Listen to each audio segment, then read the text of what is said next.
ده متحرش وربنا رفع ستره عنه يوم ما قرر ان هو يوصلني ديستنيشن كلها ما كملتش 20 minutes من التجمع للتجمع. ولا هو ما اتحرش بيا في العربيه ولا ضايقني بالكلام ولا انا فاكره اي حاجه ان هو عملها في خلال الرايد بتاعتي، غير ان انا بعديها بساعه جالي كول من رقم غريب. انا ما بردش على ارقام غريبه فما كنتش مهتمه الرقم ده اللي بيكلمني مين.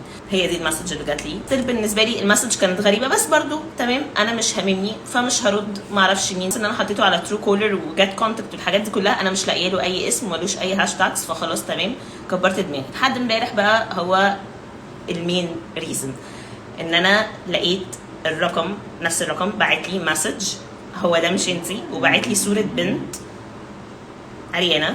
البنت دي انا معرفش هي مين. قعدنا ندور انا واصحابي ان الرقم ده يا جماعه بيضايقني، الرقم ده بعت لي 1 2 3. لما دخلنا على الفيسبوك بيج اللي هي لينكد بالبزنس لاين اللي هو حاطه اللي بيكلمني منه، ولقيت رقم تاني. الرقم تاني ده لما دورت عليه على جات كونتاكت لقيت ان هو اسمه شهاب زكي.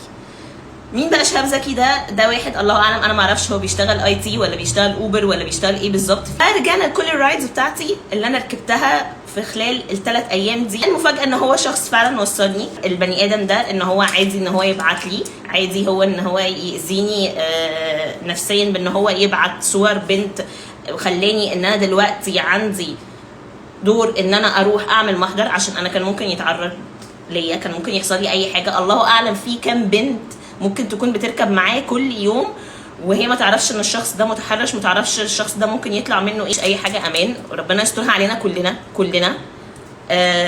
البني ادم ده لازم يتفتح في كل حته حرفيا عشان يعرف ان الله حق. مش طبيعي ابدا ان انت اي حد يركب معاك تروح جايب رقمه وتقعد تدور عليه، تقعد ترده. ايه الهبل اللي احنا بقينا فيه ده اصلا؟